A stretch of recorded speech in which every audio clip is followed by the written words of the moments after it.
Hey everyone, welcome to Stuff I Never Learned from a School Book. If you're looking at the bearded one, it must be 7 p.m. Monday night, 8 Eastern, 6 Mountain, 5 Pacific, 2 out in Hawaii, 6 a.m. tomorrow out in Indonesia, and about 9 a.m. tomorrow out in Australia. Welcome everybody to Stuff I Never Learned from a School Book. If this is your first time visiting, welcome to the show. If you are a repeat offender, also known as family, welcome back. It's been a couple of weeks. I do have a guest on, but we're going to just kind of chat and hang out for a little bit. Had a little bit of technical difficulties while he was bringing up his stuff, so we're trying to get him back in. Once he's in, though, I will just bring him into the room. Tonight I have on a guest. His name is Ernie Atwell. Hopefully you all read the write-up I did. If not, I'll let him talk about it. But in the meantime, hi, everyone. Thanks for coming to join us. You know how the drill works. It's just me right now until my guest comes in, as I just mentioned. But if you have not seen the show before, it is very, how can I say it the best way? Very informal, with a lot of squirrel moments. And we just kind of talk about whatever we want. Ernie is a paranormal investigator and some other stuff. So he is going to be coming on soon once his stuff is working. Hi, Kathy. How are you? And so once we get him up and running, then we'll get everything moving forward. In the meantime, I'm just kind of hanging out, blah-blahing until he shows back up. He was not able to bring a camera up for some reason onto his screen. So either he's going to jump to another laptop or he's going to grab his phone or whatever else, but he'll be coming on shortly. So in the meantime, it's just me saying hi to everybody as normal. Uilani Ku'ule. Hello, young lady. How are you? Just me right now, as I keep saying, I know, but Ernie has some equipment issues that he's trying to get fixed. He said he'd be back in like 5 minutes, and that was about 3 minutes ago. So we'll see how well that works. For those who don't know Ernie, very cool, very laid back guy. He's a cop, actually. And I got pictures that I posted with all the information. Let's see. Oh, he popped back in, but we still don't have a picture of Mr. Ernie. Hi, Ernie. Damn. Okay. We're actually live right now, and it's fine. I'm just kind of talking while I let him know that you're having technical difficulties. So as always, so we're just kind of blah-blahing until you can either, if you want to switch over to the phone, that would be fine. And you want to stay on here and just stay in the dark and make a mystery of it, you can do that too. Your call. Let me figure something out here. Sure. I don't.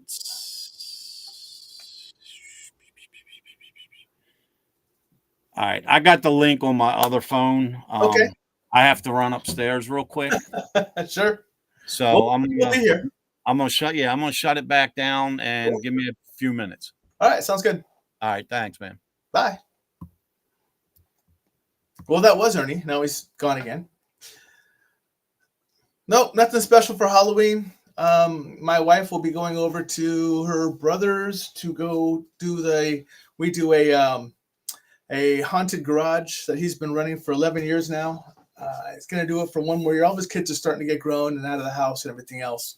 But one more year, then he's going to shut it down after next year and not set it up anymore. It is quite a bit to set up. They said it takes him about 8 hours. I guess his daughter timed it last time to realize how long it takes for him to set up his haunted garage. And it's not a big garage. It's a three-car garage. He does all these wonderful little loops and breaks in it and everything else. To have everybody, just really for the kids. And at the end of it, they come out and they get their candy. And that's about it. But that's what Nikki will be doing for Halloween. I do not plan on going over there. We went over this last Saturday and participated in a little bit of they did like an early exhibit of what the haunted house was going to look like or the haunted garage was going to look like. So we dressed up in that. I don't have the picture on me right now to show you. But there's a couple of pictures out there on Facebook that have Nikki and I dressed up in our outfits. What's up, Stuart? How you doing, brother? So for those who are just coming in, I do have a guest tonight. Ernie Atwell will be here soon. He has some technical difficulties with his laptop as far as getting to show an image to pop up or show his wonderful face to pop up. So he is going to switch over, I believe, to his phone. And then he'll be back on here shortly and we can jump in and start talking with him. So in the meantime, we're just kind of killing time talking about whatever like we normally do. So I guess this is a very short, brief version of Open Mic Night. If anyone has any questions they want to ask, feel free. I did Mystic Fest. I don't know if I talked too much about that, but we did Mystic Fest and had a lot of people come through and ask questions. One of the biggest questions we get that we normally get, that we did get again, was do we ever take anybody on investigations with us? We get that question a lot. Or do we have openings on our team? Well, we don't have any openings on our team, but I am trying to work out something on the background with a local haunted location to see if about once every 6 months I can get 10 people or so to go to this location and take them on like a 4-hour investigation to see what it's like. It will have to be done during the day because the evening time, this place flips. It gets a little darker. So I'd rather do it during the day if I have new investigators or people that don't really know how the investigations work, or even people that know how it works, but I want to make sure that they're safe when they're out there and they're having a good time with it. I'm not having to pull stuff out of people while I'm there, even though that would probably be more exciting for most people. That's not what I want to have to do the first time I take people out on the investigation at the location. I'm not saying the location right now simply because I haven't made the deal with them yet, but it would be somewhere local to me. I do have a couple of them actually, but one of them is the one I'm really going to be looking at the most. And I believe I can get something worked out. In simple talk, short talk to it, he has agreed to allow me to do this. Now we just got to work out all the details. So that's what I'm still waiting for. Again, Ernie Atwell will be here tonight. He had to, his laptop wasn't working as far as showing the image. And he has a couple of phones. And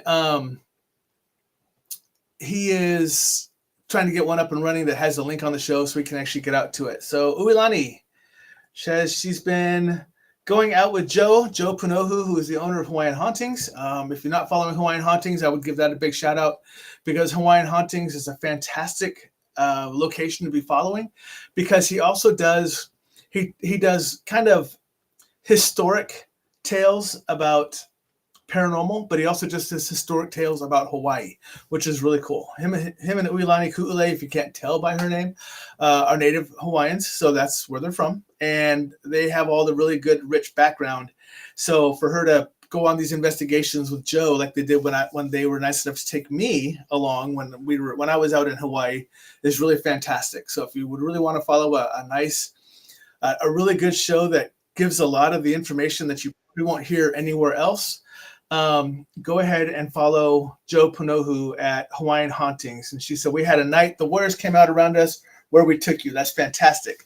I'm assuming that's where we took them to, where we went and we showed him where to sit, where to actually start giving the stories to. I think that's what you're talking about. Now, Mr. Ernie Atwell has popped in to grace us with his presence, and it looks like I can see his face. So I'm going to go ahead and bring Ernie in. Ernie, what's up, brother? How you doing? How are you, man? Good, man. How about you? Now that we're up and running. What a way to start the night, huh?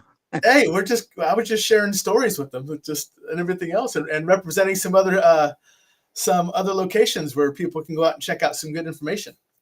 Hey, I apologize for having to do this through one of my phones, but That's the laptop I was using, that got some kind of upgrades just last week.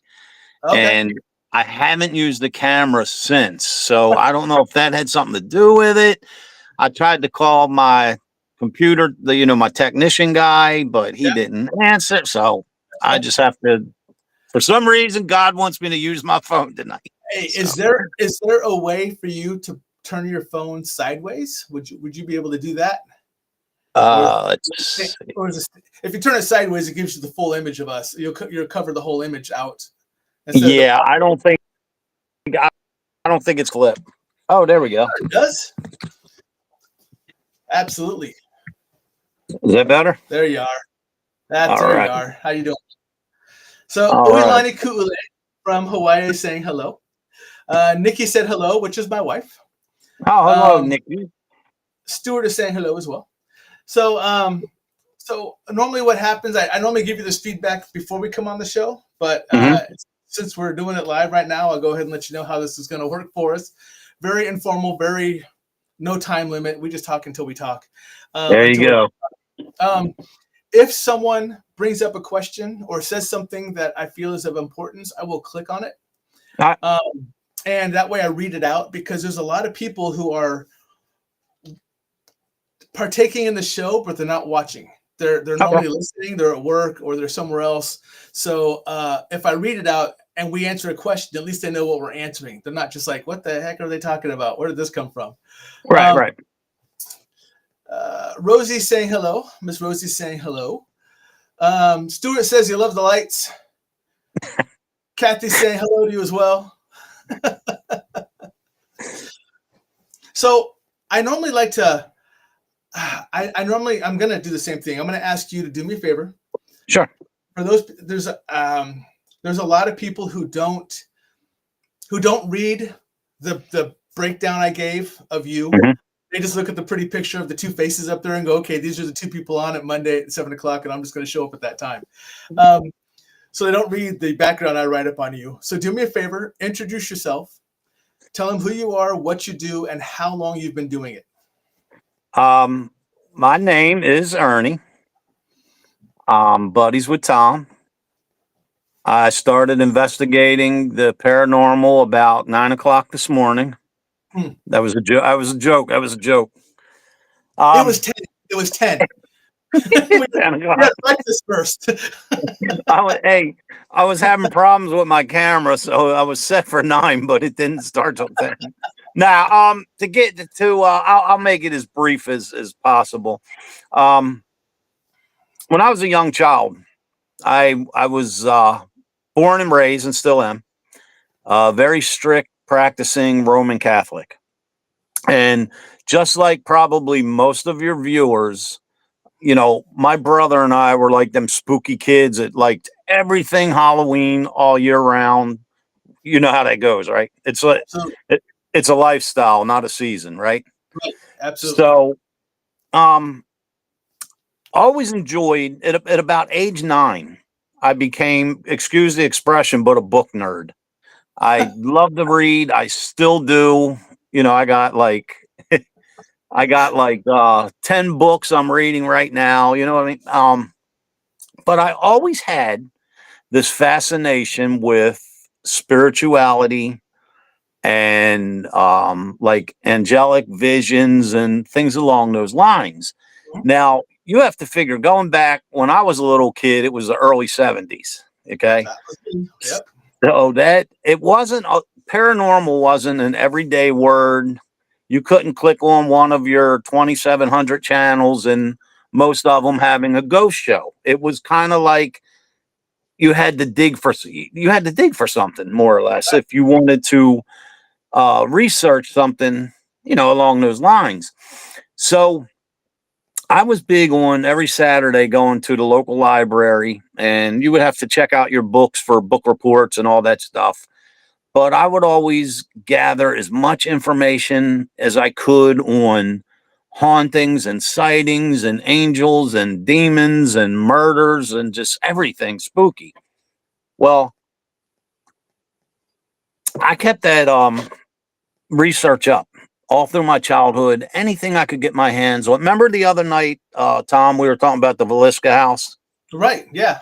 Well, I mean, I even remember back then reading an article about it. Yeah. You know, back as a kid. Well, all through the years, you know, I constantly researched everything dealing with spirituality. So now we're entering the time where like ghost hunting is becoming a cool thing, you know, like the trend. And the year that I bought my house in 99, there was some neighborhood kids. And they were like, hey, Mr. Ernie, we know you're into, you know, researching all this stuff about spirits and angels and this and that. Well, we're going on a real live ghost hunt tonight. Would you like to go? So I thought to myself, I was like, wow, this would give me a good chance to see if I really know what I'm talking about. Put to use everything I've researched over all these years as a child. So I called my best friend up, who was still alive at the time, and it was all set. It was myself, my best friend Eric, and two or three of the neighborhood kids. So we go, investigating different places in the county that that we live in, and all we had was a digital camera, or no, it wasn't even a digital camera; it was a film camera, an 8mm movie camera, and a voice recorder. And lo and behold, the next day when I went through everything, I captured a piece of evidence that was just unbelievable.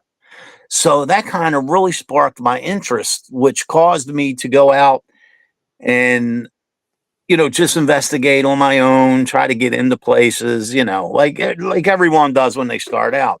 Right. Well, it wasn't until 2004, my best friend Larry and we rode our motorcycles up to Gettysburg for the day. And when we were getting ready to leave, we both experienced something up there. And at that point is when I started like investigating full time. Right. Because I was so intrigued. And, I've been on this mission. I guess it's kind of like what my first book is about. But it's kind of like this journey I've been on where what I like to do is bridge the gap between spirituality and paranormal. And what I mean is I look at things from a religious, spiritual aspect. Now, I don't discount the scientific end because you can't. Right. But I have a way of making everything spiritual. Now, let's say you are more scientific. I would like to say that at the end of the day, whatever evidence we've captured or whatever we're discussing, it's the same exact thing. We're just viewing it through a different lens. Right. Does that make sense? Makes perfect sense. Yeah. You know what I mean? So everyone, I don't try to say my theories are the best. My theories are right. I don't try to push my religious beliefs or anything like that on anyone. Right. Because everyone has their own way of viewing it, their own reasons for viewing it, and their own reasons of what they get out of everything. Yeah. And before we go any further, man, I got to tell you, you look like Fred Durst. Really? you look just like Fred Durst. I get so many comments actually. If I'm in a hat or anything else, that I look like who was it? Oh, that I look like Garth Brooks. That's a big one. Nah, man, you gotta if you put a red baseball cap on, you're Fred Durst all day. Yeah. So, but I understand what you're talking about because I am when I go into investigations, helping people in their homes or just on my own or just for fun or part of a group, I am a huge skeptic. I have to be. You got to be. You can't just walk in and think everything is going to. Yeah.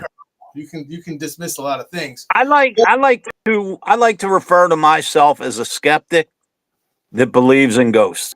Right. Yeah. You have to, because we're my tech guy and I, Dave, we're the same way, man. If someone was to call me up and say, "Hey, Ernie, my house, my business, my land, whatever, we're having activity. I think it's haunted. Can you come over?" We're going in with the notion that it's not. Right. And at the end of the weekend, we're going to present evidence to you showing you why it's not. Right. That's exactly how because I work on a couple of different teams and we do the same thing. We help people who think they have something in their homes or whatever else. So we go in, no equipment, no nothing, just us, and talk to them first, try to get the layout of what they're feeling, what they're hearing, what they're sensing, everything else, and then walk around and try to debunk as much of it as possible. Yeah. And if I can't, then I have to start looking at different options. Believe it or not, Tom, I've actually helped clients without even meeting them. Like they'll call me or email me or whatever, and then I'll talk to them on the phone, like interview them. And based on what they're telling me, whatever they might be experiencing, I can give them advice. Yeah. And I tell them, if the advice doesn't work, and it continues at work or whatever, you call me, we're on our way.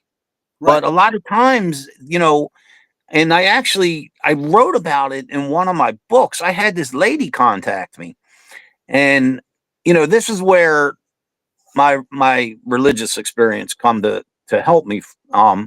This lady contacted me, and she said, "Man, I think I got a demon in my house." And I was like, "Okay."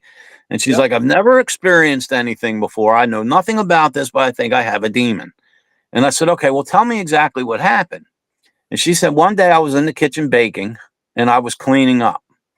She said, and as I put all the silverware away or whatever, shut all the drawers, and I was putting dishes away. She said, at that point, one of the drawers that I had just put silverware in flew open, like violently flew open. And I'm like, all right, what else? And she's like, that's it. That's it. Yeah. And I was like, okay. And she said, I said, well, what makes you think it's something evil or even possibly a demon? She said, well, it manipulated something. So apparently it wants to hurt me.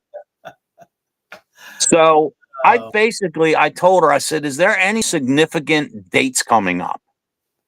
And she said, oh, yeah. She said, next week is the anniversary of my mom passing away. And man, did she love baking in the kitchen with me. So I told her, I said, this is what you need to do.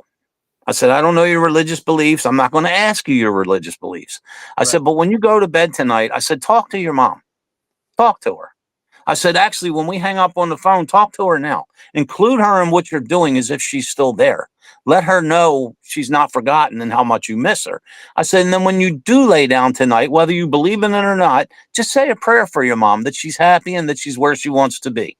I said, and give that a day or two. And if things continue, something else happens, you call me, we're on our way. Right. And I never heard from the lady again. So I'm assuming hopefully my advice worked, Yep. Yeah. I had, without going into names, I had someone contact me today, as a matter of fact. And she's like, hey, can you do me a favor? And can you read my property? Can you remote into my property? Because outside of just doing this, I actually have some abilities. And she's like, Okay. Can you remote into my property and tell me if there's anything here that's indigenous that, live on a farm, 5 acres. And I'm like, oh, okay. And I'm like, what's going on? She's like, it just hasn't been great. We're having some issues. So I'm like, okay. Went through the normal questions, how long you've been living there, everything else, stuff like that. And then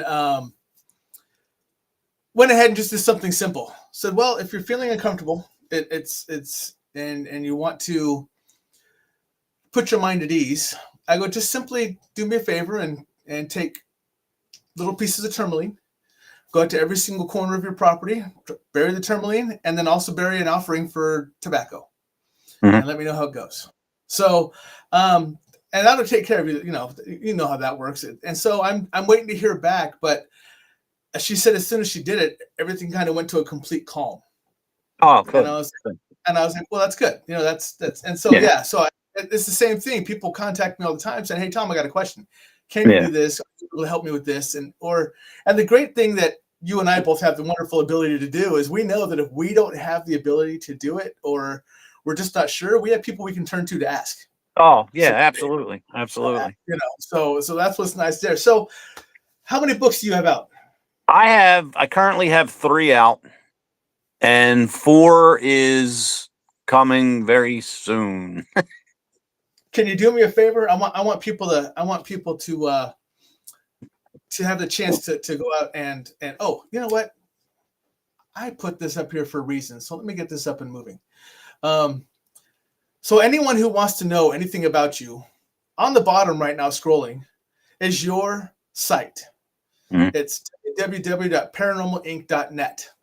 So that's Ernie's site, to where if anyone wants to go out about and learn about anything about what they do and how they do it or anything else, or how to get a hold of them and stuff like that, this is where you can go to. Yeah, or it's probably just as easy. The only social media I do is Facebook and Instagram. Now, of course, I have a regular Facebook page, Ernie Atwell. However, I have a closed page, is Paranormal Inc. And basically what that is, the reason I keep it closed is so that my tech guy and I can monitor it. And, we know some people that in the field that I guess we wouldn't want a part of it. So, but my point is, I wanted to create a Facebook page that is safe for children, for whomever. If you got a Halloween picture of you and your child, it's safe to put it there. We know everybody in the group. And what I like to do is, if you have, I hate these critics where you post something and you're being sincere, like, hey, I captured this last night. I think it is this. Can someone help me? Right. And then you have the the basement critics, Oh yeah. putting you down, telling you. So it's none of that. I've had the Paranormal Inc. page up for, I think, 7 years, and only like 2 rude comments have gotten past us. Yeah. And we deleted them immediately. So, you know, um, regular Facebook page, or send me a request to Paranormal Inc. We'll let you in, and we want you to post anything spooky, anything funny about it. It's just a page of love and unity and respect and bringing everybody together. Actually, believe it or not, 2 people that met on that page wound up getting married, and they're from different states. It's just, you know, you'll see some of the same people posting evidence, investigate. So you get to know each other, even if you don't know people in person. And, it's actually gotten me the opportunity to investigate with people from other countries that have come over here. And, some of the events that I'm in, we have people from other countries. So it really works, man. It's all about unity and love and respect. So, Yeah, you missed it's just, unfortunately you weren't here for the intro Mhm. that I ran, because we had to get you up and running. But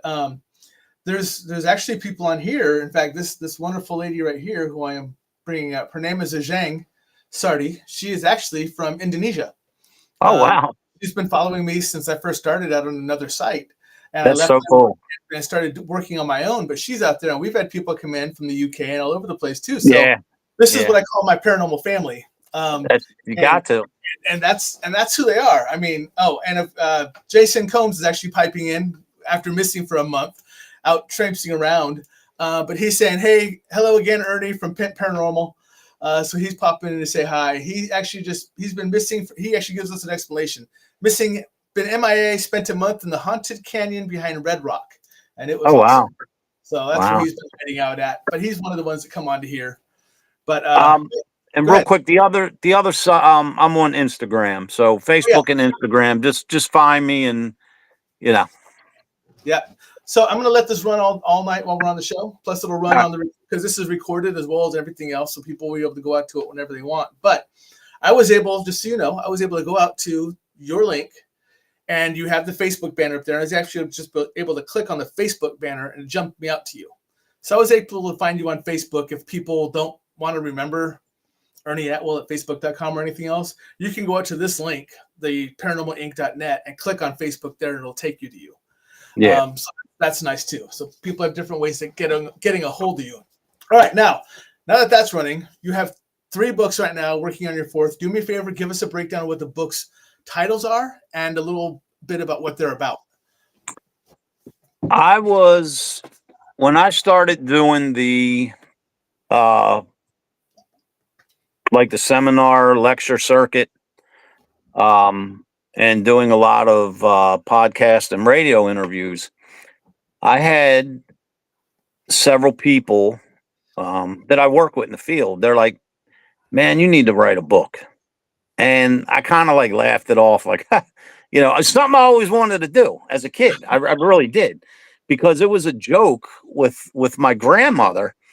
I lived with my grandparents, and I used to tell my grandmother that, man, when I grow up, I'm going to write a book. And her response was, well, based on how you are with your homework, if you're going to write a book, you ought to start now. So, but I had several people tell me I should write a book, and I never really thought about it. Well, a good friend of mine, Ted, up in the New York State area, every people may know him, Ted Van Son. I'm actually getting ready to do an event with him in January. He called me up one night and he said, "Hey, I know you're an avid reader." He said, "I'm working on my 2nd book." He goes, "If I send it to you, can you read it in 2 nights, write the foreword, send it back?" Like, absolutely. So I read the book in 2 nights. I wrote the foreword. I sent it back just like Ted asked. Well, his people, publisher or whatever, they liked what I wrote about him and how I wrote. So not only did I get the foreword, but they put one of my quotes on the back cover of the book. Nice. So when I saw that, I felt like Stephen King. I was like, ha, I'm I in. showed my wife, I'm like, look, there's my name. There's my name. So I was really, inspired now to write. So my paranormal partner, Dave, and I, we were doing a lecture in our hometown. It was our first lecture in our hometown. And this lady raised her hand and she said, I got a 2-part question. She goes, why in the hell do you do this? And whatever got you into this? And Tom, it was like a light bulb clicked. And I was like, there's my book. Right. So basically, my first book, I have it right here. I don't know if you can see it.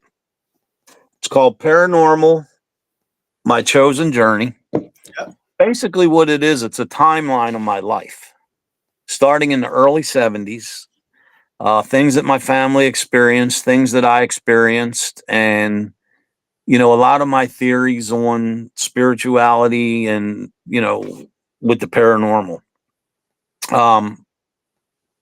My second book is still going along those lines. You can read the second book first, it doesn't matter, but the second book kind of a little bit picks up where the first one left off. And that one is called Paranormal, Always a Realm Away. Okay. Now, it's pretty informative. Like I said, everything in it is true. It's all true accounts. It's things I've experienced, been through, life, death, the afterlife, everything you can possibly think of. But the one thing I did with my third book, and I really stepped out of my comfort zone with this, I noticed a lot of conventions that I did. There was always, I don't want to say older people, but adults buying my books. And I wanted to do something and cater a little bit more to the younger reader. Something I was thinking back like when I was a child and all the books that I like to read. So basically, what I did was I wrote a book about growing up in the 70s and 80s and what we did for Halloween back then. Now, also, what I included every tradition that we have, from candy to costumes to pumpkins to bats and spiders. Everything is in this book, where it originated, why it originated, all that stuff. But as I was going along, I noticed, my intention was to cater to a younger crowd, but also it's going to hit home with people in my age range, because when they read it, they're going to be like, oh, shoot, I remember that store, or I remember that, or whatever. You know what I mean? So I think I'm going to hit several age groups. And the third one is called It's Halloween. So nice and simple. But the Halloween book, now my first two, Tom, are pretty intense. The second one, I mean, there's some very emotional stories in there. Right. And they're all true. And now the third book is basically, if you enjoy reading, even if you don't, and you're having a bad day and you just want to come home, forget about the bad, and just sit down and read a spooky, funny, just silly book, that is what you want to read. Beautiful. Yeah, because it sounds like it's going to kick off a lot of nostalgia for people. It is. I mean, I got things. I threw little hints on Facebook like, "Oh, this is what I mentioned," or "Oh, that's what I was talking about." And it's people are commenting like, "Oh, shoot, I remember that. I remember that." So hopefully it's not a money thing, but I think one of the best things that anyone can do in life is read. Reading is just knowledge. It really is. It really is. And I even went into that in one of my books about my mother-in-law. no education, what's formal education whatsoever, but was one of the most smartest people I've ever met because she was self-educated through everything that she read. Right. You know, Yeah. and I like to push the books because I think that you know, reading is one of the best things you can do. I mean, Yeah. it's even, you know, sometimes like I'll read things that are different than what I believe or whatever. And people's like, why you read that, man? Why are you going to aggravate yourself? But I'm not, because if you read something that you don't agree with, you're actually educating yourself because you're seeing it from a different perspective, which is allowing you to understand and respect the person that actually wrote it. Right. And what is the best way of getting anything accomplished? I don't care whatever the topic is, you have to be able to respect and understand each other and where you're coming from. Right. And that way you can form a base and solve things. You Yeah. know, if you're, like you said, you're married. Yep. If you, I don't know how long, I mean, I'm not going to get in your personal business, but if you just sat and agreed with everything your wife said, or vice versa, Right. you would accomplish nothing in life. You would not know each other, you know, Yeah. and it goes the same, not just with like marriage, but like my paranormal partner and I, we fight like a bad marriage. Oh yeah. But that's why we've accomplished what we've accomplished, because we don't agree on anything. Right. And Yeah. we hash it out, and that helps us learn each other, and then we come to a rational conclusion or explanation. Does that make Right. sense? It does, because it kind of falls into the real world stuff of, hey, if no one sees you like you see yourself, Right. right? And everybody sees you differently. No Right. two people see you the same way. So reading does the same thing. It gives you Mhm. your opinion or your information on what you're reading. But Right. it doesn't mean everybody's going to agree with it one way or the other, but it does give them an opinion, an informed opinion now, because they've read about it, to take one way or the other. Whereas, you know, like if you Jason said I was wrong once. Actually, Jason, you weren't wrong once. You were just mistaken. But it's if you read something and I read something and we have an informative conversation, perfect. But if you read something and tell me what I'm supposed to believe, Right. because I haven't read it, well, now we have an issue.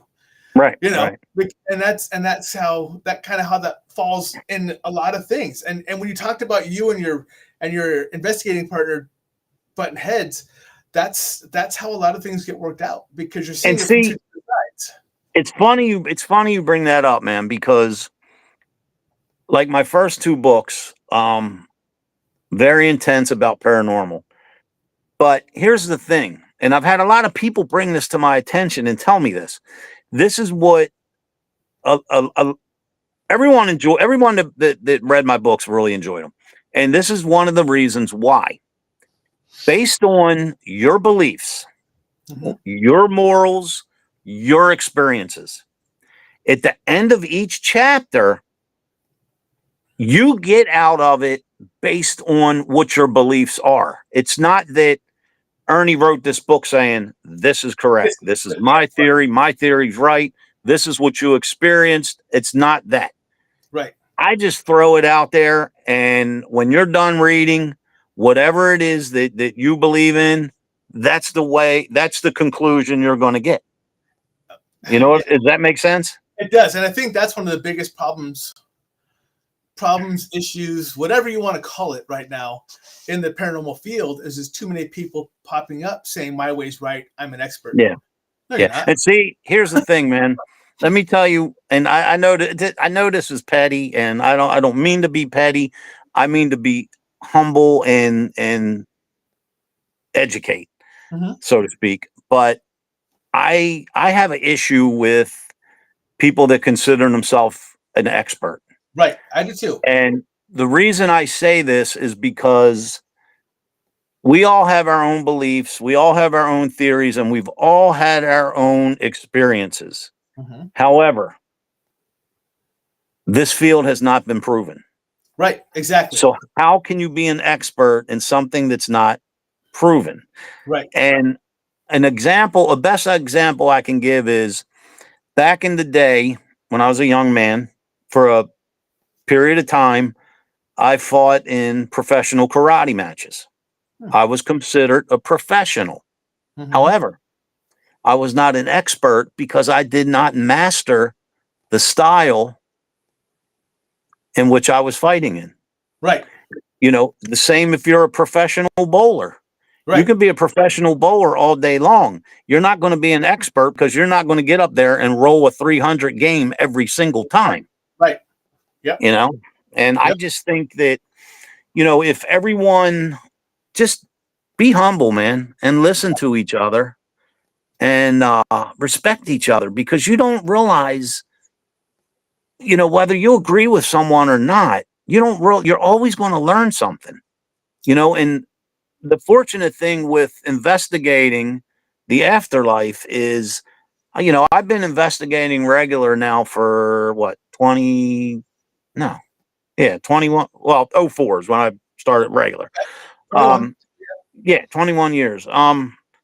But I can honestly say if I investigate 3 places in a weekend, I learn something new each time. Right. Every night I walk away, I'm like, oh damn, I didn't realize that. And that's the good thing about it. Yeah. It doesn't mean that you're weak or you're not intelligent. It just means that you're humble and you're open and you're actually willing to learn. Yep. And Yep. that's what the field needs. And that's it's my family that is over on that side next to you, putting all their comments in that I can see, knows that one of my biggest things, because my show is literally called Stuff I Never Learned from a School Book. And I Right. tell them, look, I'm going to have guests on and they're just going to talk about their experiences, and it's going to be fun and it's going to be, informal, and we're going to have squirrel moments and everything else. But I guarantee during the whole thing, you're going to learn at least one thing. Yeah. And And that's good, man. And that's what it's Yeah. designed for, is to help us have an informal community in which we get to learn from, Right. while having some laughs in it and everything else. And that's how that follows up. And that's why, for me,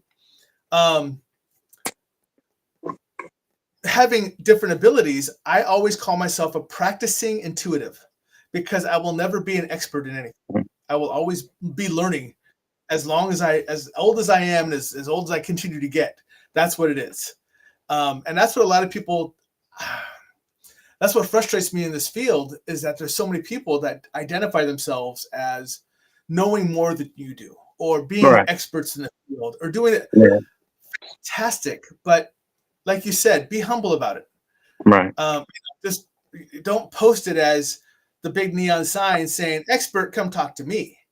If we think you're knowledgeable enough to come to, we will come to you. You don't Yeah. have to advertise it. Yeah. And the best is when somebody contacts me and they're like, hey, can you review this evidence and give me your opinion? I'll review the evidence and I'll say, this is my opinion. Right. And then they get mad at me and argue with me and tell me how wrong I am. Well, you Well, asked for my opinion. Yeah. You asked for my opinion. I wouldn't be. You got to be genuine, man. I can't sit there and say, "Oh yeah, that's what it is." Right. As if you already know the answer, you just want me to confirm your belief. Right. I'm Yeah. not asking for my opinion. Right.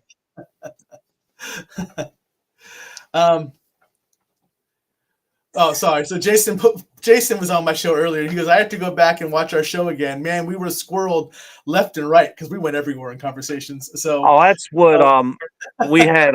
We're on a hiatus right now, but Dave and I have a podcast on WLVDB Radio. It's called Step Into the Paranormal, oh yeah, and every week, we have a special guest, and this is our topic. And 20 seconds in, we're off in left field somewhere, not even else. talking about. You know what I mean? It's like, Yep.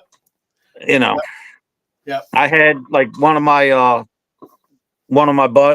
real good buddies from the Ray Chasers a few years back. He was on our podcast, and we were going to talk about this, we were going to talk about that, and 20 seconds in, like, the first 20 seconds in, it took a turn, and like the first 20 minutes of the episode was talking about restaurants we go to when we're on the road or whatever. And it's like, Yeah. okay. Yeah, and I was, I'm going to ask you some of these weird questions too, and I'm actually getting up to it. And it's funny you mentioned restaurants, because that was one of the things I was going to ask you. I got to answer Jason's question. He says, "Man, Tom, that was like 5 years ago." It couldn't have been 5 years ago, Jason, because I haven't been doing this in 5 years, because I've only had my abilities for almost 4. So it's been a little over 3 years ago. so yes, I literally walked into my abilities about 4 years ago. But we have a team that we investigated with, and they have a just what we were invited to come investigate with their team. And one of their rituals is they all get together before an investigation to go sit down and have dinner together before they start the investigation. Do you guys have any type of rituals like that you do before an investigation or after? Not really, because the way Paranormal Inc. started, I was an independent investigator for many years, and I was asked to go on a investigation as a guest with a team. So like halfway through, they're like, "Wow, we like your style of investigating, this and that. We spoke. You want to become a member?" So I become a member of this team, and sometimes we know how teams go. Yeah. So a Yes. few years in, we're looking for an investigator. I was friends with Dave at our karate school for years before I knew he was into the paranormal, and that'll all be in my 4th book. Okay. But when I found out, Dave was into the paranormal, I was like, hey, I'm thinking to myself, he's a great guy. I see him every night. I'm going to get him on the team. So got him on the team. That lasted about a year.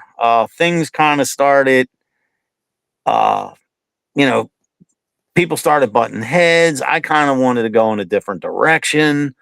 So, I contemplated for about 3 months. I wanted to leave the group, go off on my own, do my own thing. I had an agenda set of things I wanted to do. So I figured, out of respect for our friendship, I'm going to call Dave over. I'm going to tell him face to face. So I invite Dave over, and I'm like, look, man, I put a lot of thought into it, and I'm leaving the group. I'm going solo. And Dave basically was like, yeah, I kind of felt this coming.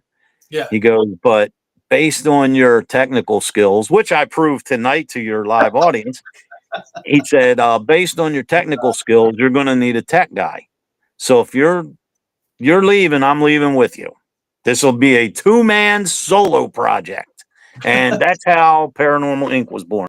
But no, we don't really have no rituals.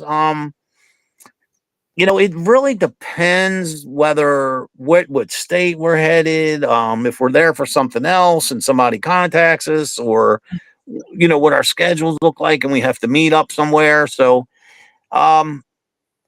we've stopped along the way and ate, yeah. But I can't say it's a ritual yet, but yeah. All right. I'm going to cover a lot of the questions I know that my wife is going to want me to ask, and that Sure. other people are going to want to ask. First off, favorite place you've been to investigation at? Favorite? I can't say I have a favorite, and I'll tell you why. Because no matter where I'm at, where I'm investigating, or whatever the case may be, each place is unique and has their own flavor. Mm-hmm. You see what I'm saying? Absolutely, yeah. I host public investigations at a lot of different venues. Some are dusty and cold and dirty. Mm-hmm. Some are immaculate and beautiful and warm and welcoming. Yeah. So it just depends where I'm at, I guess. However, one of my favorite, Yep. From me. Right. One of my favorite is Malvern Manor. Yeah. I haven't been there since 20. I hosted an event there with Josh and Richard Estep and Tori Smith back in 2021. But that was a very, very unique place. Yeah. Yeah. Malvern has a split personality from daytime to nighttime. Oh yeah, I'll believe me. I spent quite a few days up there. I know. Yeah. Oh I yeah. know. The cool thing though, we were talking about a lot of the reading I did as a kid, and I told you that back in the day I researched Villisca Axe Murder House. Yeah. Now, being friends with Josh Hurd and Johnny and that whole crew out there, Yeah. we were headed. The plans were made. Dave and I are flying out. We're going to fly into Nebraska, and then we're going over to Malvern. We're going to host the Paranormal Relief Project. Well, Tori, the mastermind behind all this, she contacted me. She's like, "Hey, I got some good news for you." She says, "Since you guys are going to be in town, Johnny said just come on down to Villisca, and you guys can go in all day or whatever." Yeah. And I'm like, "Oh, that's cool, But here was the thing. Here was the thing, Tom. I never knew that Villisca was haunted all these years. And it was like 3 months before I'm supposed to go there. And, I find out like this place is allegedly haunted. And I'm like, oh, wow. I only knew, about the axe murders and that whole thing. Right. So that was like, wow. I was real excited. Yeah. Let me see. I know she's asking another one. I'm gonna say it before she types it. Is there any location that you have gone to that you just refuse to go back to? No. No? Okay. Because it's the way that I view it. It's the way that I view the afterlife and what I'm investigating. Yeah. That things don't get me wrong.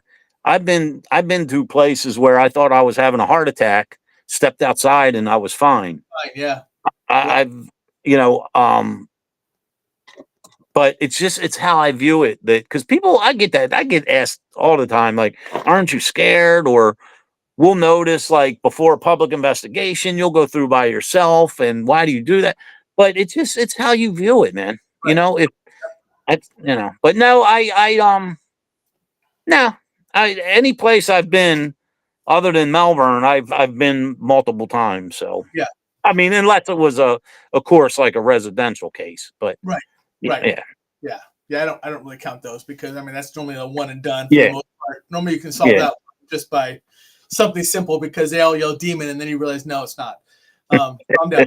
It's not. You still have blood in your body. It's not a demon. You're fine. Right. So yeah, is there a location, I don't care worldwide, that you have not been to that's on your bucket list? Yes. and I'm scheduled to go. I'm scheduled to go. I just don't have a confirmed date. Okay. I want to go to England. Yep. I would love to go to Ireland. And as far as a bucket list, has nothing to do with paranormal. I definitely would like to visit Vatican City in Rome. And I can tell you, I can confirm you're going to want to go to there. Nikki and I had to, for work, actually it was for work, I had to go, twisted my arm and was forced to go to Rome for 3 weeks. And the Airbnb they put me in, when you walked out, you can look at the Vatican wall because you're about a quarter mile away from it. Oh, man. And Nikki flew over with me for wow. about 2.5 weeks. So while I was out actually doing work with the Italian military, she was walking around everything in Rome. They're taking buses everywhere and doing all that. I want to go there for going there. As far as paranormal, I definitely want to go to England and Ireland. Yeah. So I'm supposed to be hooking it up with some events in England. So we'll see how that plays out. So. Yeah, my big thing for going to either one of them is I would love to do paranormal events there, but I would also need to bring my golf clubs. So I'm a golfer, so I would also want to golf some of the old courses like St. Andrews and stuff Right. like that, and some of the nice ones that are out there. And yes, and Nikki is posting is saying out there, it's for sure a bucket list item, all of Rome. So But that's like when we went up to Nebraska and Iowa. You know, we flew up there because it would be like a 18-hour drive or whatever. right, So yeah, we're standing outside Villisca, and Johnny is like, "Hey, man, I'm on my way," and he pulls up on his motorcycle, and I'm like, "Damn, I want to. I would love to ride my motorcycle through Nebraska. It's just so right, flat and pretty." I'm like, "Wow, yeah, yeah. It's different out here, that's for sure. And I'm born yeah." and raised. I'm born and raised Northern Californian, so I'm used to having the ocean on one I side, tell mountains. you, I tell you So, what was very. I tell you what we were very impressed by. Um, it was so much cheaper to eat oh when we yeah, were there. yeah, Like we went to. I had never been to Red Lobster. oh yeah, So there was a Red Lobster, whatever Red Lobster in Nebraska where we were at. Dave's like, man, that's one of my favorite restaurants. We're gonna go to Red Lobster, and we ate there, and it was like what we paid for two people would oh cost for one in our state. right, And absolutely, then there was a little spot. Man, it seems like all we did was eat while we were there. Outside the outside Melbourne Manor, there's a little like town restaurant across the a street. hole in the wall. Yeah, there's one across the street and there's one right down the road, right around the corner from it. Well, the restaurant, I forget the name of it. It was something to do with America or American or something. Yeah, yeah, But then right down the street from Melbourne was like it looked like a family owned like ice cream parlor. that's the one I'm talking about. That's right around the corner. Okay, all right. Yeah, But Dave paid for like 8 people to eat. And I think it was like $38 or something. We're yeah, like, wow, like yeah. that would cost one person in where we live. Right? Yeah, Yeah. it's crazy. In fact, Nikki and I were just there not too long ago, and we stopped by there and ate. And of course, we got the burger, and then we had to have the ice cream because the ice cream there is fantastic, Oh wow. and the fries are fantastic too. But Yes. that's half an hour, 40 minutes away from Nikki and I. So that's how close we are to Malvern. Um, Wow. we're just south of Omaha in a little town called well, we're actually in Buccaneer Bay, but we're just between Bellevue and a town called Plattsmouth. 30-40 minutes away, and we're there. So yeah, Blacksmith. I've heard of that.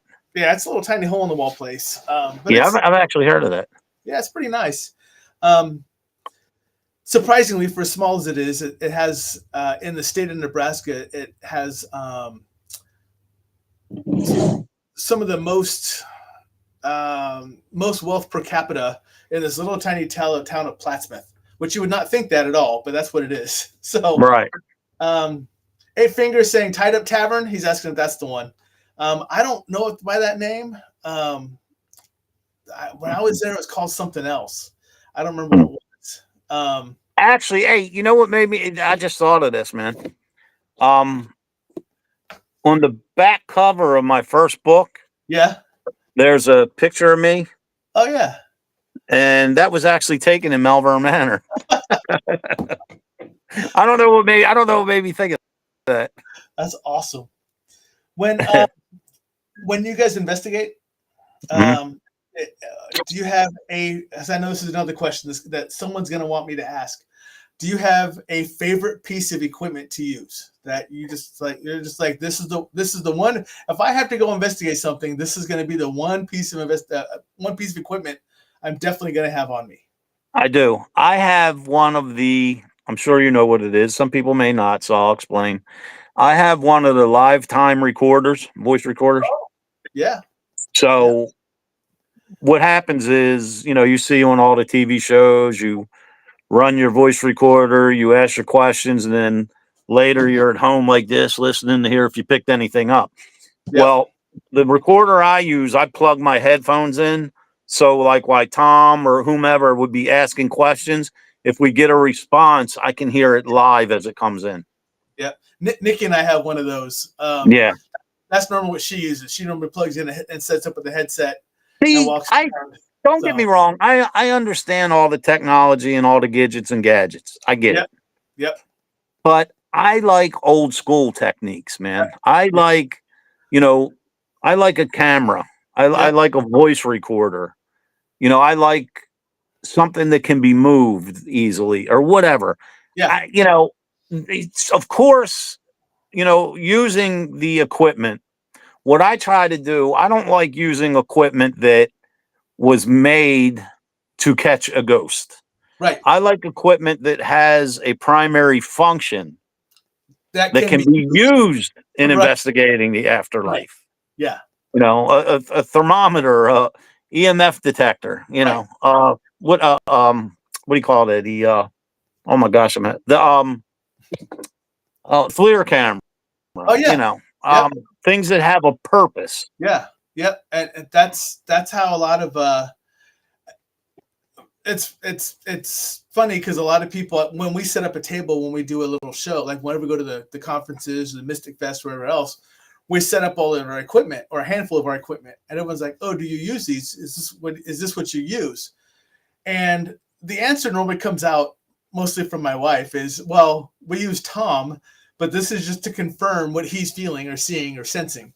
Right. And that's good and I like that approach, because if I'm investigating with someone, a lot of times I'll know ahead of time, but I don't want to be the one just to come out and say, "Hey, by the way, I want them to actually have the evidence that happens." So, right. We had what the group that we hosted at Malvern Manor. It was crazy. We were on the second floor, and I was in the hallway, and Dave was standing in the archway, like one of the bed. I guess it was a bedroom. yeah. And now Dave has no abilities either, like me. Right. So Dave is standing there. We're doing our thing. The group's all into it. And Dave says, "Ernie, I can feel someone touching my right shoulder." He was standing like in the archway looking out into the hallway, Dave was. Yeah. So I put my FLIR camera on him, and I captured a figure standing behind Dave, right? Yeah. And you could actually see the hand like this on Dave's shoulder. It was probably in Hank's room. So Man, Hank probably didn't want him there. It was the room where there was like some sort of domestic between two guys or something. Oh, okay. Yep. That's a little further down from Hank's room, but yeah, I know where you're at. Yeah, that's the room. Yeah. Yep. And I don't know if you know who Kat Armstrong is, but she has gone to Malvern, and she has Josh's book with all the names of the people. And she sits there with like a necromancer machine with it blaring, and she reads out the names of the people who have gone, and you'll hear them respond in. You'll hear them respond back. Yeah, Nikki said the lovers' rooms is what she identified. Yeah.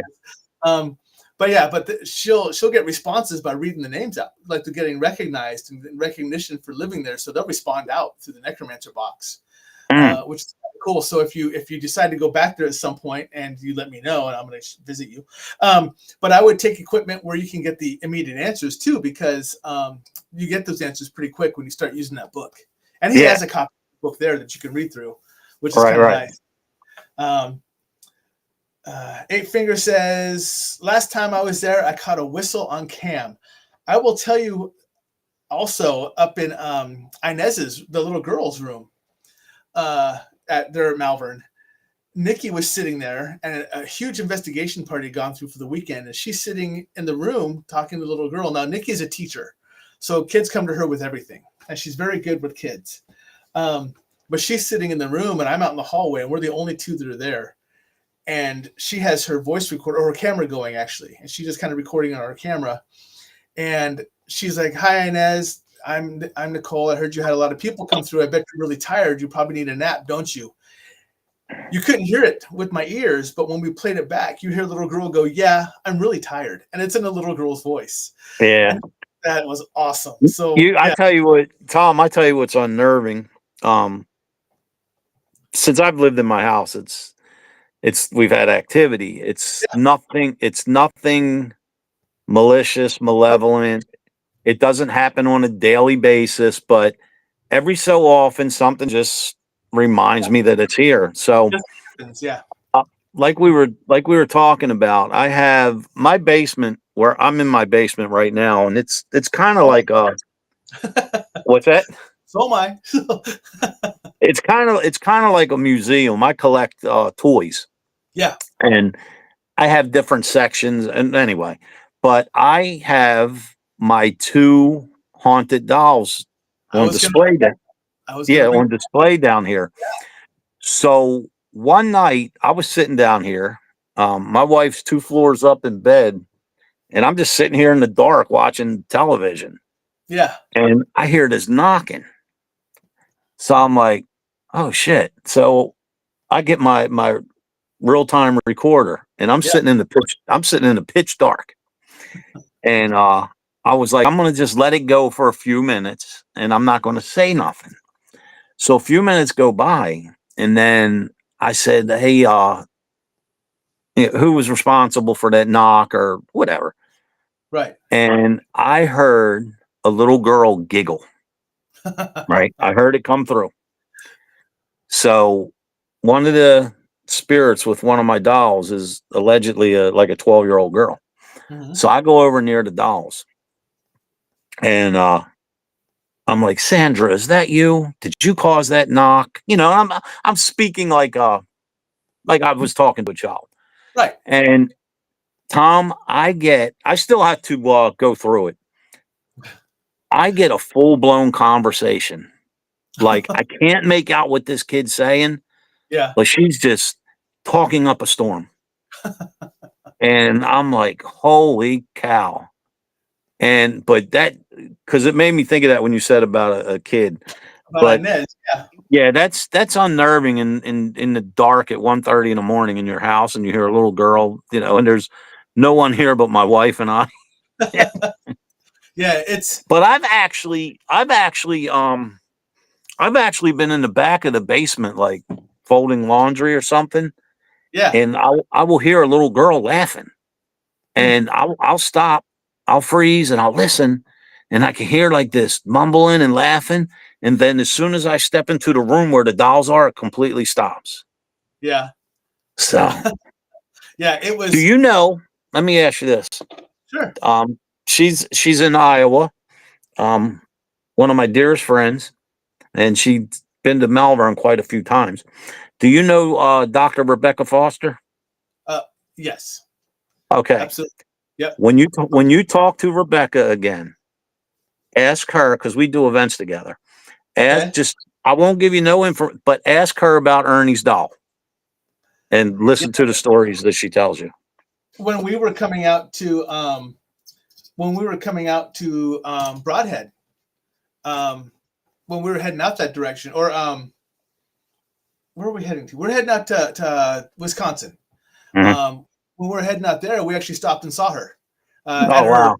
her tattoo shop. So Yeah. yeah, we ran into her and BSing with her. So we actually stopped, and that wasn't too long ago. So yeah, so we ran Oh into wow. her. When you talk to Rebecca again, ask her about Ernie's doll and when we were I got in it West written. I got it Virginia. written, I got it written down. All So right. and yeah, it's it's interesting, and that's and Nikki and I had an unnerving experience recently. I had to go to a home to help just kind of describe what was going on in the home. It was a friendly one. It wasn't nothing big, but they have a doll room, like 500 dolls in this room. And I identified one of the dolls because I can see its actual spirit in the doll.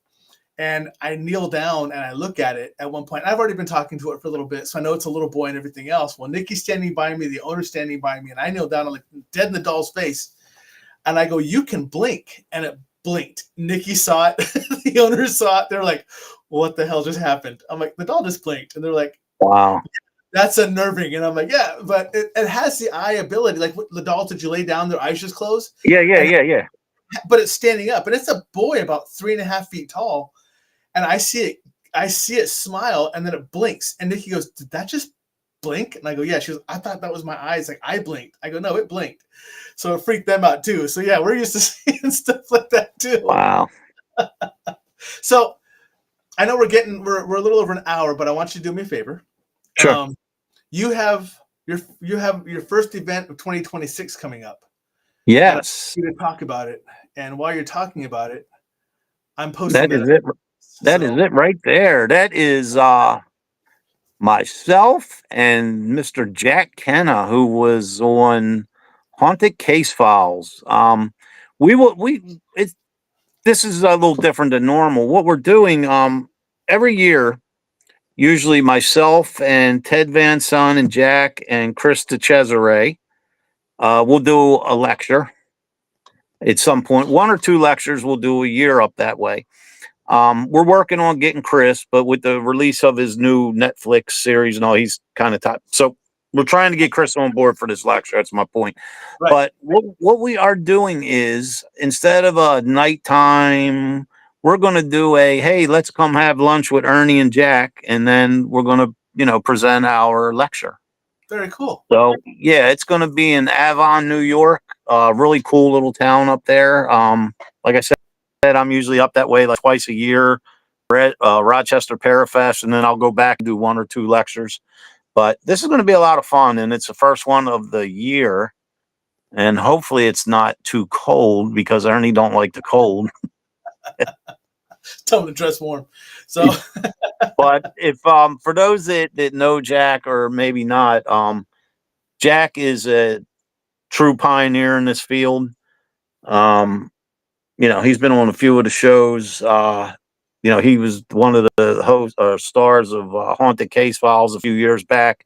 Very good show. He's a very good dude, very genuine, great author. So we're down to earth, nice guy. Loves to laugh and joke, and just, we always have a good time doing the lectures. So very cool. Yeah, I wanted to bring this up before because you mentioned it a while back. You said, "Oh yeah, you mentioned it way back when we first started the show," and I was like, "Oh, I want to make sure we cover this so people know the area that." And look, folks, it's $10 a person. So it's fun, man. It's going to be all that. Like, I don't know how long the lunch is going to last. But then, our lectures usually go like 2 hours or better, maybe 3. Yeah. So it's going to be a lot of fun. And the thing is, like, what we're shooting for is, like, we're going to do the lunch, the lecture, and when the lecture's done, it'll still be early evening, and, we can hang out. If people drink, they can drink, we can just mingle and, just have a good time, man. Make a day out of it. Yeah. It's not just a very formal, we're here for an hour. It's going to be a lot of fun. Very cool. So if anyone's up that direction, because there's a lot of people who will watch this recorded, not just a live version. If anyone's up that direction, make sure you head over there. January 10th, 12 noon. For those people who aren't watching this program, January 10th, 12 noon, 244 East Main Street, Avon, New York, at the rear of the building. So there you go. So we got I think I haven't been to that location yet, but it's Peppermint's restaurant, but apparently, like, the back of the building is what they've referred to as like a party hall or a party room. Yeah. So it's going to be separated, but it's big place, man. Yeah. Yeah. There's a couple places out here that we go to that are it's the full restaurant, but they have their own little party room separate from everything else. Yeah. You can just kind of hang out on your own. So that's pretty cool. Yeah. That sounds like a lot of fun. Eight Finger Fred says, "Thanks, Ernie. I ordered your first book. Looking forward to reading it this winter." So you already got sweet. That was a question that came up eearlier, but I forgot to post it. People want to know where they can buy your books. Is it on Amazon? You can get all 3 of my books are on Amazon. The first, I don't know if it's first 2 or first 1, is on Kindle. Okay. If you're in the Pennsylvania area, there's several stores in, like, the Gettysburg area that carry my book, but best way, man, is the events I do. Mm-hmm. I sell them cheap in the store or online. So just come out to the events, man, and get them from me personally. There you go. You're gonna have them on January? January 10th? Oh, absolutely. Yeah, I'll have all 3 there. Very cool. Jack, he has a few books out. He's been established author well before me. So Jack will have his books there, and yeah, man, I even have a merchandise. Like, for example, Sandra the doll. A lot of people know of Sandra before I even had her. So I sell my Sandra the doll haunted Sandra the Haunted Doll T-shirts. I have my Keep It Spooky line with the beanie caps and t-shirts, and so yeah, depending on where I'm at with the event is what I bring to sell. Now, like January 10th, that's just basically a lecture by Right. book authors. So we'll be selling our books. Very cool. But if anyone wants to, they can go out to this paranormalinc.net and find all your stuff too, right? Yeah. And our podcast, Step Into the Paranormal, that's on oh my goodness, Spreaker, Spotify, Amazon Music, YouTube, And But if you go everywhere. to paranormalinc.net, that all our links are up there. Yeah, scrolling right on the bottom of this page here. So everyone's been looking at it the whole time we've been talking. So that is fantastic. So, all right. I'm gonna throw it out to the audience. Any last questions before I let this fine man go, so he can get moving on with his night? 'Cause he's nice enough to come see us after working today. Nah, So, I got off this morning. oh, okay. So yeah, Oh, I'm off. I'm off tonight. so you got a nap. So Yeah, it's dude, that's all nap between days, because when I'm not at work, I only work 14 days a month, and oh, okay. most of the time it's not even that, because I have to take off sometimes to travel. But it's just like whether I'm at work or it's just a nap between days, because I'm always on the go. Yeah, okay. I don't know if you saw that though, but I actually went out and I posted an advert today on your page or on your Facebook for this. I don't know if you saw that, but I used a picture you sent me holding a machete. I And somebody, it's so funny because the other night, for those that don't know, I sergeant, and I'm the patrol sergeant on midnight shift, and we got a call the other night. One of my guys got a call for a tree blocking the road, and we're left for dead on midnight. There's no resources. Yeah. If we were day work, you say, yeah, have the tree removal company come. So we're like, what the hell are we going to do here? This is going to take all night. We're going to have to keep the road shut down. So one of my guys like, hold on. And he goes to his car and gets this machete out. And he's just out there. And I'd be darned if he didn't do it, man. I helped him a little bit, but he wound up chopping this tree up with a machete. And I'm like, wow, I could definitely use one of those. Like, because I want to clear out. I used to have behind my house a nice big clearing where I could put, a couple cars and whatever. So he's like, oh man, I got plenty of them. When I go to El Salvador, I always bring them over. He's like, I'll bring you one in.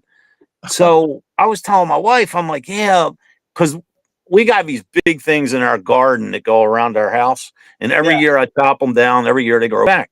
So I told my wife, I'm like, oh man, he brought me in this machete. I'm going to chop the garden down in no time. And she's like, well, the last 26 years, the way we've done it's always worked. But, if you need a machete. So I held the machete and sent her a picture with my machete.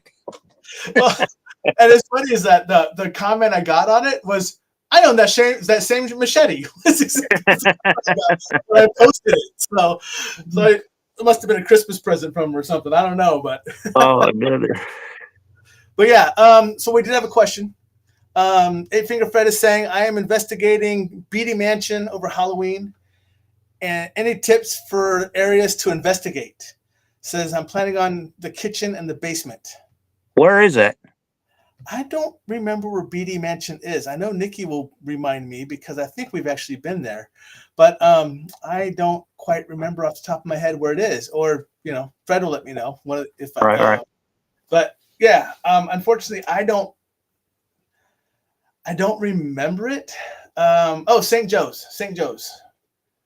Joe's down heading towards Missouri area. Wow. So I don't know if I've ever heard of that. You've been to Beatty Mansion. I'm trying to think. I'm pretty sure that's one of them that Nikki and I have been to, but I'm not seeing off the top of my head. But anywhere I go, I always say the basement's a good place to investigate. They just always seem to be. But I'll tell you what, the place that I lived best over in Malvern was the attic. I got some crazy things in that attic. Yeah. So we got some good video and audio in the attic of the Velisca house. Oh yeah. Yeah, Yeah. we went in there. When we went in there, it was dead quiet. We didn't get hardly. I got a couple of responses on we have a chattergeist. So Mhm. I don't know if it's chat, but we have a chattergeist. So we had a couple of responses on the chattergeist, but it was really quiet. And I got the feeling it was just because they didn't know who we were coming in, so they Right. were hesitant to really speak to somebody who had Mhm. abilities. And I Yeah. think if we went back a couple more times, they'd kind of open up a Yeah. little more. Yeah, I'm You know, sure. and we just really went for like a couple of hours. We just went there on one of those. We just kind of timed it out. We fill in one of the slots, but the whole day no one was there, so we just took one of the slots. And the lady's like, "Yeah, stay as long as you want. Just close the door when you leave," type of thing. So we did. So so yeah, it was pretty cool. So I think that's something that we'd probably go back to. But Right. but yeah, Fred, I tell you to go to the basement. I love the basements. I think that's one of the better places to go to for me. So, but other than that, I'm not seeing much. You got anything else you want to say, Ernie, before I let you go? Uh, Um, oh shit, that is that one. Okay, I got to share this with you. Nikki reminded me. She said, "Yes, we've been to the BD Mansion. I gave an offering in the basement for some Native American energy we were getting." So someone mentioned we were feeling some indigenous, and I'm indigenous, and we were getting some information, and all of a sudden we started talking about it, and I had to walk outside. I almost went like a panic attack, and I was just filled with sorrow and tears. I just kept crying and crying and crying. And I had to like put my fingers in the ground to feel what I was going through. And I started getting images and everything else. And I'm like, oh, I have to do an offering, like kind right, of like. right. And so we went down to the basement, and I actually basically like started speaking some of the native language. And I put my hands on the walls, and I was doing sigil markings, and I was kind of just apologizing and stuff like that for what has been done to the land we were on and everything else. And we were there for a while. It took a bit out of me.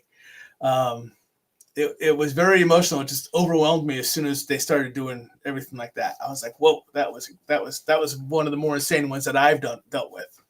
So Right. yeah. So but everyone's saying thank you for a great show. Uilani Kuule, just because I like saying the name. She's saying mahalo, Tom, Ernie, and everyone. Great show as always. Have a good night. Just so you know, you are now, for better or for worse, part of the Stuff I Never Learned family because you came on the show. So now you're part of the family. Very honored. If anybody, as I always say, if you want to get a hold of Ernie, but you're just uncomfortable of getting a hold of him yourself, you are more than welcome to reach out to me, and I'll be more than happy to reach out to Ernie on your behalf. Yeah. I don't have that problem, but as you know, as you can kind of tell, Ernie and I seems like we're kind of cut from the same cloth. I don't think it seems like he's got no problem if you reach out to him. That's why he's allowing me to share all this information with you as far as Hey, it's Facebook, his links, everything else. it's all love, respect, and keeping it humble, man. I mean, Right? It's what we do. So, it's uh, we're all in it for more or less the same reason. And right? you know, join my Paranormal Inc. Facebook page if you have events coming up. I mean, some pages they're funny like that. Like Yeah, they only want their stuff, or they. yeah, this I had I can't remember, it was years ago. Um People were sending me invites to this paranormal page. Yeah, So um I think my profile picture at the time was like me holding my first book, giving this big cheesy smile. So out of respect, it had nothing to do with my book. Out of right. respect, I posted a photo of myself and I said, "Hey guys, this is Ernie. I'm very honored to be a part of your page. Thank you. Yeah, Whatever." And one of the administrators uh, rejected my post and was like, I was inadvertently trying to uh, hustle off my book. And I'm like, I don't need your webpage to hustle off my book and try to trick nobody. Like, I was just trying to say, hi, guys, thank Right. you. Thanks for the But welcome. Yes. my point, I know I get so off track. I know my point was being, though, but, if you come on my Facebook Paranormal Link page, please, man, post your events, post whatever. That's what it's there for. It's just a nice, relaxed, safe. You're not going to get criticized. You're not going to get put down, and if you do contact me, they'll be off the page in 30 seconds. Yep. But it's just a way for everybody to connect. And I tell you, you don't realize, you'll be surprised at some of my friends on there you're gonna meet and you're gonna see. You're gonna be like, oh shoot, you know what I mean? So it's all love and just all fun, man, for people that like paranormal, like Halloween, like spooky, or like movie or whatever. It's just whatever. Yep. Yeah. And just so you know, Ernie, for anything you're doing, and my family knows this. If they don't, they should. My page is set up the same way. Stuff I never learned to set the same way. I don't knock anybody off unless they're being rude or disrespectful. If they're going to advertise, let them advertise. I don't care. Yeah, that's what. How are we all supposed to get together if we don't? Exactly. Absolutely. We wouldn't have met. Like, you know what I'm saying? So, right? Exactly. Yeah. I mean, it's how we engage each other and how we become part of each other's family. Right. And for me, it's big. Community and family are big to me. So, but thank you again for coming on. I greatly appreciate it. If you want to stay backstage for a couple of minutes, I'll come back and talk to you a little bit. If you got to go, I perfectly understand. But again, thank you for coming on. And I will talk to you soon if you're not staying backstage. Other than that, I'll shut down the show. And I will. I'll definitely reach out to me because my other phone here has been going absolutely crazy. And I'll do that. Hey, Tom, before I do go, man, I really appreciate it. I appreciate you having me on. And when I say I'm very honored, I mean that sincerely. And thank you for everybody that watched or listened. And please, by all means, reach out to me for whatever reason. We're all in this field together, man. I'm laughing because before you go, Ernie, John McInnes pointed out Ernie has a problem sitting still. I know it's just killing him to sit there this long. So, hey, all right. One last story. John McGinnis is from Murder Films. He's our camera guy, and he does all the TV commercials and promos for DeVille Inc. and Tony DeVille and all that.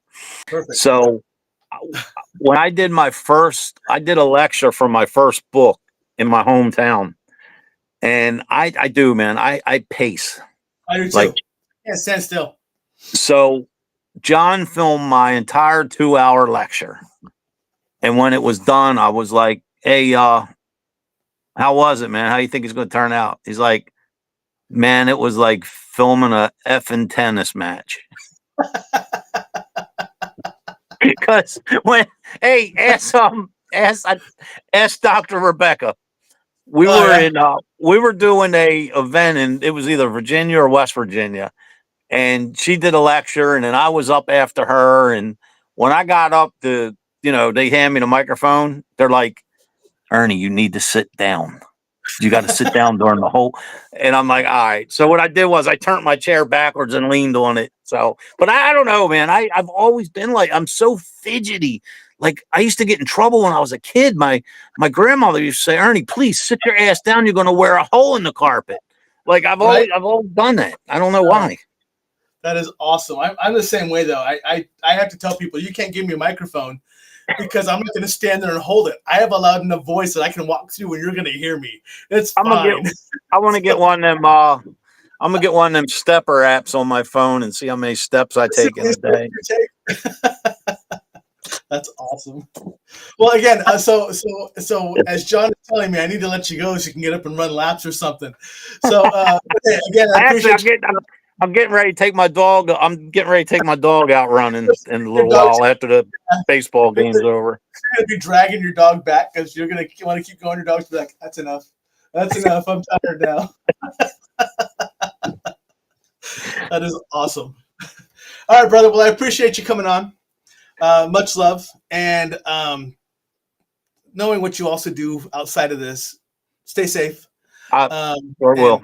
And I will definitely reach out to you in a little bit, just to chat, just to BS and say hi to everyone. So, all right. Appreciate it, brother. Thanks Much love. again, everybody, for tuning in. Love you, John. Smart ass. See you, brother. All right, everyone. That's the show tonight. Let me throw mine up really quick. Here's my stuff I never learned from the school book. Everything is stuff I never learned. YouTube, Facebook, Twitch, Kick. What am I missing? Oh, Instagram. All of it is stuff I never learned. That's how I identify it, because it's easy for me to remember. So everything's the same thing. Along with my Gmail email, it's stuffineverlearned@gmail.com. So if you want to send me a message, send me a message. If you want to ask questions about Ernie that you want him to answer, send me messages. If you have issues and you're having problems with property, homes, whatever else, I will try to help you, but I'm also part of another team that's what we do on the team. And there's many, many, many of us, and I will probably point you towards them for that assistance. The good news is it's free. The bad news is it's a lengthy process, because we want to be serious that you're needing help. So if you are needing help for something like that, please reach out to my other team, which is called the Paranormal Existence Research Society, or PERS. You can find links to them on my website and everything else, and we will be more than happy to help you. But we have a lot of people who come in and say, hey, I have an issue. And when we ask them to actually fill out the questionnaire, they just disappear because they don't want to go through the hassle, because it must not have been serious enough for them to need the help. Or they're just going to turn to someone who they think is going to help them, but may not be as qualified. And I kind of feel bad for those people, because if they get people who help them the wrong way, it can make things go sideways. I guess this is my public service announcement I just gave you. Didn't know I was going to do one of those today. But thank you again for watching. Much love. Stay safe. All my information is on the bottom. Reach out if you need it. I will be back in 2 weeks. Let me check to see who I'm with. I normally tell you guys. And of course, like always, I have to look it up because I'm not smart enough to remember off the top of my head. 10 November, Larry Eisler on my show. That'll be a good one as well. Another fantastic person to bring on. He's part of a new team. That'll be a really good conversation to have. Other than that, stay safe. Much love. And ask anything if you need.